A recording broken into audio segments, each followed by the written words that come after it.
அனைவருக்கும் வணக்கம்.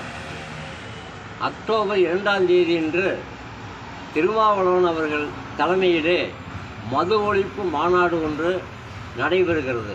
அந்த மாநாட்டை பற்றி ஒரு கவிதை ஒன்று படிக்கிறேன், கேட்டு மகிழுங்கள். தமிழகத்தில் மது ஒழிப்பு மாநாடு, தலை நிமிர்ந்து பார்க்குது பிற நாடு, சீரழிவால் மனம் குமுறுது பாரத நாடு, சிந்தனையில் மூழ்கியது தமிழ்நாடு. மது என்பது நாட்டிற்கே சீர்கேடு, துன்பத்தால் வாடி வருது கணக்கில்லா வீடு, தினந்தோறும் எழுதி வருது நம்முடைய ஏடு, நம் அரசாங்கம் போட வேண்டும் நன்மையான கோடு. நிலவானது வானத்தை தொடுவதில்லை, துன்பமானது பெண்களை விடுவதில்லை, மதுவானது நிம்மதியை தருவதில்லை, மங்கையரின் திலகமும் நிலைப்பதில்லை. கடலலை